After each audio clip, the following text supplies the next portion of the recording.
Olá a todos, eu sou o Leandro Luiz, editor-chefe do Panorama Farmacêutico.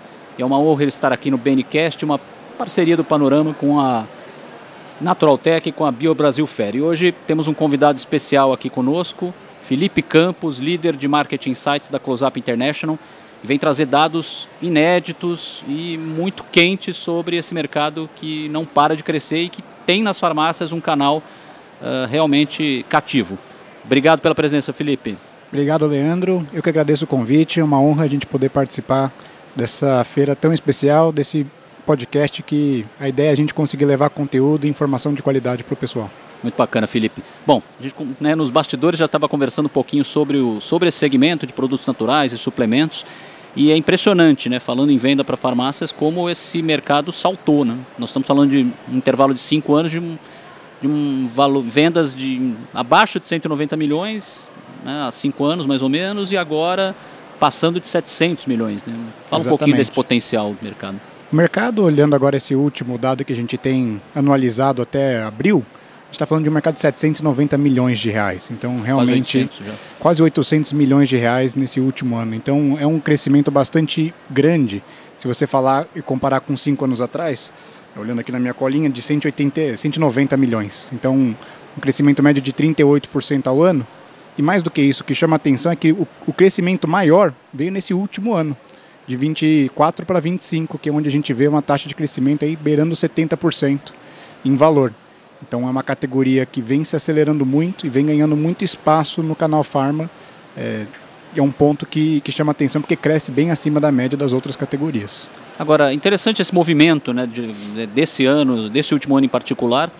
Óbvio que você teve na pandemia uma onda, uma crescente preocupação de todo brasileiro com imunidade, com bem-estar. Mas a que você atribui esse crescimento sustentável nesses últimos tempos, já longe do período pandêmico? O que a gente vê, de modo geral, é que muitas categorias associadas à saúde e bem-estar, como você comentou, Leandro, são justamente as categorias que mais vêm crescendo. Então, essa questão de autoconhecimento, de autocuidado, ela vem ganhando muito espaço. Um exemplo de uma outra categoria que envolve isso é proteção solar. Também é outro mercado que vem crescendo muito e principalmente depois da pandemia, 23, 24 e esse ano 25, é uma categoria que também cresceu muito e reflete esse autocuidado.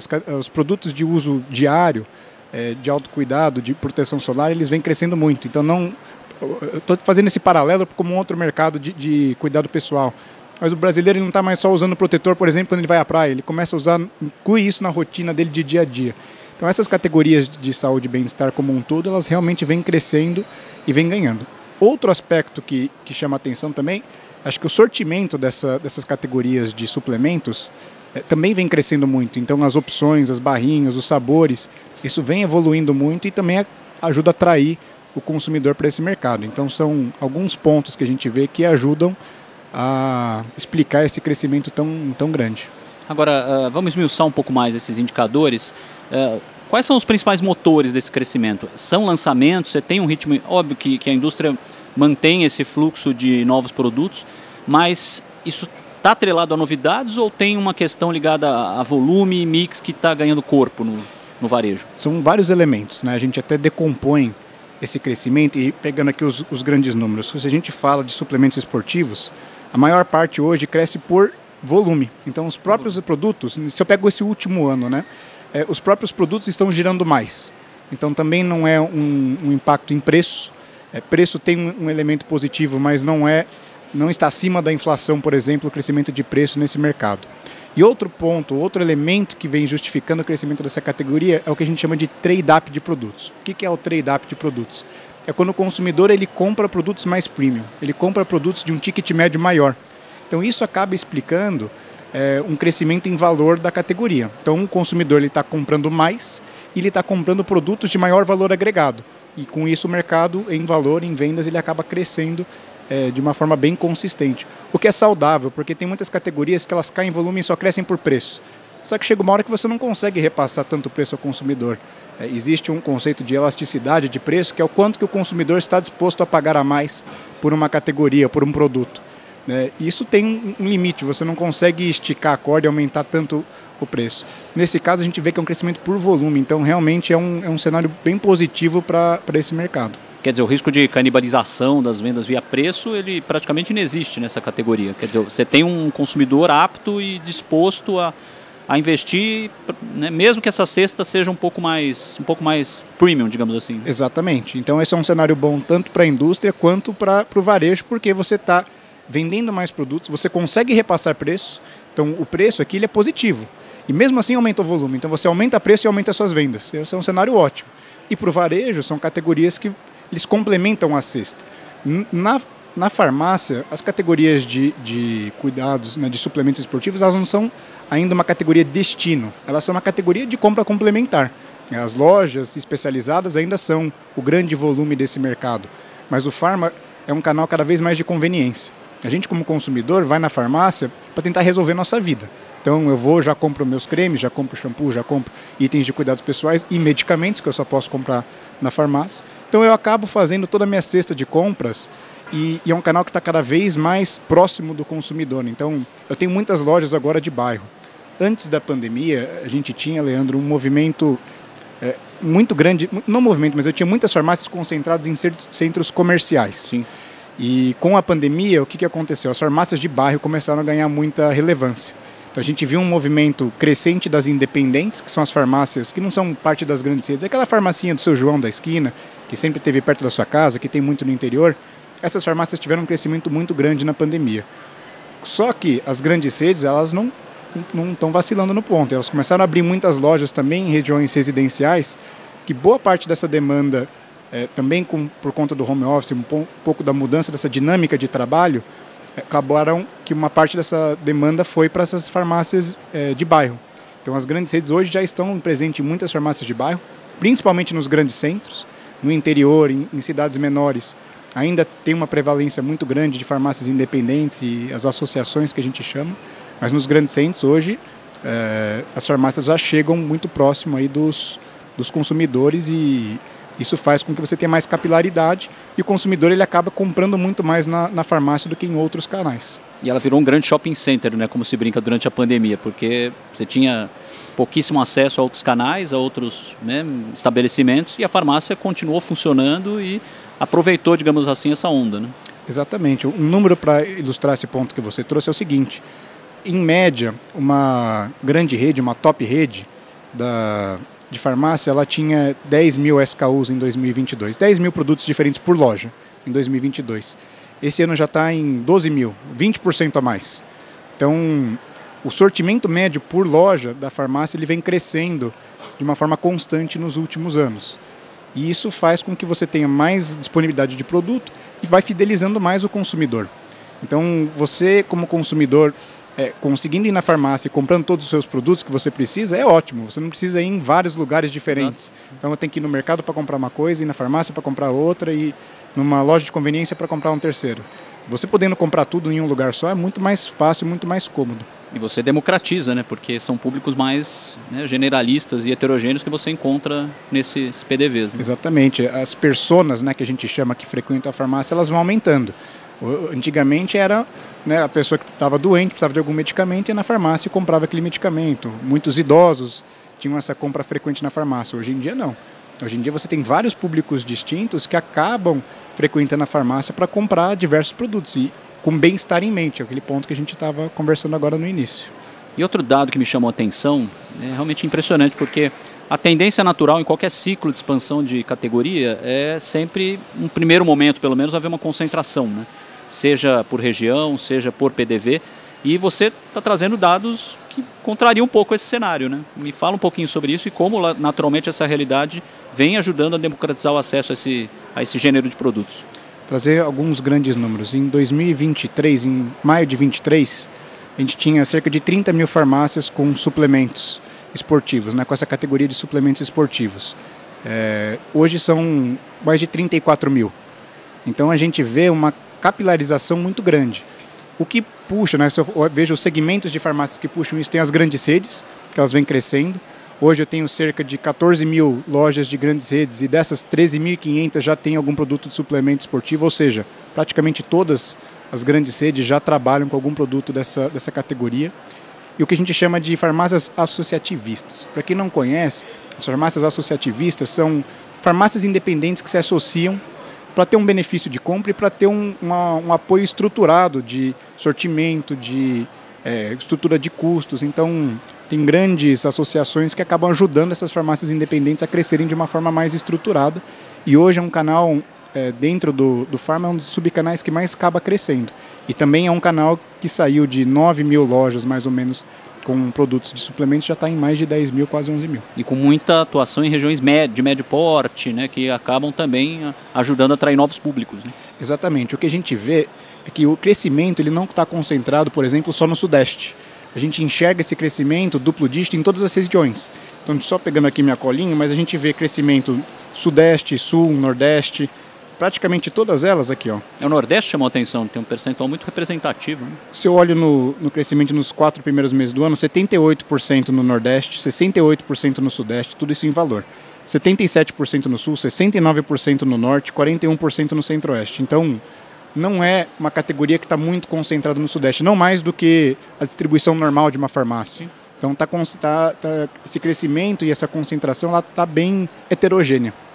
Legal. E falando em categorias, né, que subcategorias dentro desse mercado vêm ganhando mais espaço? Proteína é a principal. Então, quando eu falo de whey protein, esses suplementos proteicos são o principal. Mas um que vem chamando muita atenção pelo crescimento bastante acelerado é a creatina. Então, a creatina, estava lendo uma matéria no Wall Street Journal, não é mais só para quem é halterofilista, quem é bodybuilder, virou um suplemento muito indicado hoje pelos estudos científicos que mostram eficácia por vários nutricionistas e acabam indicando isso para pessoas comuns. Então não é só um suplemento de nicho. Isso a gente vê, então a creatina está crescendo mais de 100% nos primeiros 4 meses do ano. Então mais do que dobrou de um ano versus outro consumo. Se mantiver esse ritmo, ela vai ser o principal suplemento daqui a pouco, por conta dessa aceleração bastante forte que a gente vem enxergando. Agora, outros subsegmentos você apontaria como também muito promissores? Barrinha tem um crescimento muito grande. E quando a gente vai na farmácia, a gente acaba enxergando as barrinhas sempre no balcão ali, quando você vai comprar. Então, ela é um produto que para a farmácia é interessante, porque ela é complementar à cesta, ela aumenta o ticket médio do consumidor. Então, quando eu falo, olhando do ponto de vista do varejo, é interessante porque você acaba trazendo um produto que às vezes você não compraria, por impulso você acaba levando. E ele tem uma proposta mais saudável do que uma bala comum, alguma coisa que tenha muito açúcar, por exemplo. Então, a farmácia acaba vendo isso como um item de saúde, associado à saúde e bem-estar. E isso é bom. E para o varejo também, para a indústria também é interessante. Por quê? Porque é um canal a mais que você consegue atingir bastante consumidores. Aquilo que a gente falou de ter um público bastante heterogêneo que frequenta a farmácia, e você acaba democratizando esse acesso, você acaba não concentrando somente em um público específico. Quando você fala de lojas especializadas, não é todo mundo, nem todos os tipos de pessoas que frequentam uma loja especializada de suplementos. Uma farmácia você tem um público diferente, um público maior em termos de características de pessoas. Então você acaba tendo mais acesso e atingindo mais pessoas diferentes. Agora, a questão cultural que de repente por muito tempo permeou esse mercado, ela já está sendo deixada de lado, porque você tem cada vez mais consumidores de diferentes idades e perfis sendo atingidos e impactados por essa categoria. Né? Exatamente. Esse crescimento, ele não está, pelos números, a gente não vê ele concentrado somente em um tipo de público. E a gente, como consumidor no dia a dia, vê isso, né? Muitos médicos, e além dos nutricionistas, muitos médicos acabam recomendando o uso de suplemento. Para idosos, ele é muito indicado pela perda de massa muscular que acontece naturalmente com a idade, principalmente a partir dos 40 anos. Então, muitos médicos já colocam isso numa dieta como parte importante da sua alimentação balanceada do dia a dia. O próprio nutricionista, então, quem quer buscar uma forma mais saudável, um estilo de vida mais saudável, também vai buscar algum profissional que vai orientar o consumo desses suplementos. A mesma coisa com isso falando de proteína, mas falando de creatina também. De novo, não é somente um público que está buscando um ganho de massa muscular que está usando a creatina. Ela tem outros benefícios associados que o público geral acaba se beneficiando e consumir também. E os fabricantes, de alguma forma, vêm entendendo esse cenário e como é que você vê os próximos 5 anos em relação a mix, em relação a novos lançamentos? O que a gente vê no canal Pharma é que dois números que são meio contraditórios, mas chamam a atenção. Por um lado, você tem uma disponibilidade de itens que teve uma pequena diminuição de um ano versus o outro, a quantidade total de sortimento disponível. Então, isso, claro, por um lado, o varejo e a indústria trabalhar com um sortimento muito grande, ele traz uma complexidade, gerenciamento de inventário, gerenciamento da equipe de vendas. Só que o número que mais chama a atenção, Leandro, é o seguinte: o número de SKUs, né, ou de produtos por loja, ele cresceu. Ele saiu de 32 no começo do ano passado para 42 agora. Então, a farmácia está disponibilizando em loja mais opções de produto para o consumidor. É claro que o grande número disso vem das barrinhas, porque tem vários sabores diferentes e ocupa menos espaço do que um suplemento de proteína, por exemplo, que tem aqueles potes de 900 ou os sacos de 800 e 900. Isso acaba ocupando um pouco mais de espaço, mas ainda assim você tem uma disponibilidade de sortimento muito grande. Então esse crescimento de mix em loja é um número que mostra como a farmácia vem apostando também cada vez mais nessa categoria e como que a indústria também vem conseguindo trabalhar isso de uma forma bastante focada no ponto de venda. Então não é só o consumidor, mas eu consigo trabalhar a execução muito bem. Se eu consigo ter uma disponibilidade no ponto de venda, você consegue realmente garantir que o consumidor, quando ele chega lá, está com aquela fome na fila, ele já compra o seu produto. E a gente fala muito sobre o papel da farmácia, mas queria chamar a atenção para o farmacêutico, né? Como ele pode, de alguma forma, atuar de forma mais incisiva nessa abordagem ao paciente, abordagem ao cliente. Ele que já é um primeiro ponto de contato para muitas pessoas, um primeiro ponto de contato com a saúde, né? Sim. A gente fez um estudo, alguns anos atrás, em que o shopper, ele acaba confiando muito em recomendações de farmacêuticos e de balconistas. Então, se eu não me engano, acho que era 80% das recomendações eles acabavam acatando no dia a dia. É claro que isso pode variar um pouco dependendo de categoria. Medicamento, você vai seguir mais o que o médico vai falar. Claro que quando você vai escolher entre genéricos, por exemplo, o papel do farmacêutico e do balconista, você acaba ouvindo ele. Então o consumidor enxerga essas figuras como pessoas de confiança em que você pode seguir essa recomendação. Então, eles tendo essa consciência do papel desses suplementos no dia a dia, na rotina de bem-estar, é mais um canal para você conseguir comunicar com o consumidor exatamente quais são os benefícios de ter isso e ajudar em recomendações de como você vai trabalhar. É claro que sempre seguindo orientação médica, seguindo orientação de algum profissional, mas essas figuras elas têm um papel importante sim nessa disseminação. E a gente tem que salientar a farmácia, ela de alguma forma foi testemunha de dois fenômenos, né? O primeiro da conveniência, né? Ela efetivamente se tornou um grande shopping, né? Onde você encontra tudo que você precisa para a sua saúde, bem-estar, imunidade e até para uso rápido, né? Produtos de conveniência efetivamente. Mas o fenômeno dessa atenção à saúde, né? Realmente cada vez mais, inclusive com resoluções já a respeito de assistência farmacêutica. Naturalmente, né, esse mercado pode ser muito bem absorvido, né, nesse cenário, né? Exatamente. A gente teve esse ponto da saúde que você trouxe, ele é chave, né, central quando você fala de farmácia. A gente fez um evento, inclusive, na semana passada e teve 3 vice-presidentes das principais redes varejistas aqui do Brasil. E um deles falou o seguinte, a gente quer vender saúde. Nosso objetivo é saúde. Isso foi unânime nas 3 maiores redes do Brasil. Ele falou, hoje, se eu colocar salgadinho numa farmácia, vai vender.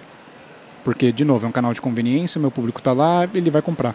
Mas eu não quero, necessariamente, colocar um item que eu sei que não tem esse foco em saúde. Então, a farmácia mesmo, né, as próprias farmácias já estão tendo essa consciência e buscando, pelo menos, se posicionar como hubs de saúde, não como simplesmente um canal de conveniência pela conveniência.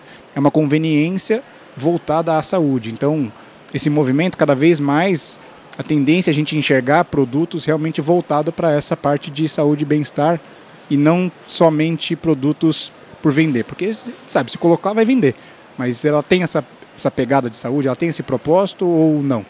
Esse é o que a gente tem visto aí das principais redes, esse movimento em ser um hub de saúde mesmo. Muito bacana, Felipe. Bom, Recadinho final para a nossa audiência, né? Acho que é legal você falar um pouquinho, rapidamente, em linhas gerais, sobre esse mercado e o que ele pode trazer de promissor para, não digo nem para os próximos 5 anos, porque é um universo tão rápido, né? Sim. Vamos pensar em 10 anos, talvez. O que a gente tem visto, Leandro, acho que como um todo, né? Primeiro, a farmácia ela vem crescendo, principalmente nesses segmentos de consumo, de uma forma constante. Nos últimos 5 anos, nos últimos 10 anos, elas vêm ganhando um papel bastante importante. E na nossa rotina como consumidor também, essa questão da conveniência. E a categoria de suplementos esportivos, ela também é uma categoria, como a gente viu, cada vez mais presente no dia a dia da nossa rotina como consumidor, como pessoa. E essa conexão, esse elo entre os dois, é o que a gente está vendo, esse crescimento bastante importante. É uma forma de você democratizar e dar mais capilaridade para uma categoria tão importante. E para a indústria também é um canal que você acaba conseguindo trabalhar também essa questão de rentabilidade. E para o consumidor é ótimo, você tem mais opções de loja para trabalhar. E para o varejo, de novo, uma categoria que vai aumentar seu ticket médio, ele vai complementar a cesta de produtos. Então você já trouxe o consumidor para a loja, você já garantiu ele lá. E você vai conseguir aumentar o seu ticket médio colocando esses itens a mais, essas categorias complementares à cesta. Bacana. Felipe, só tenho que agradecer você pela presença e por trazer esses dados, né, muito importantes e relevantes para o setor. Obrigado mais uma vez. E é isso aí. Obrigado mais uma vez à audiência. O BNcast no ar. Um abraço. Abraço.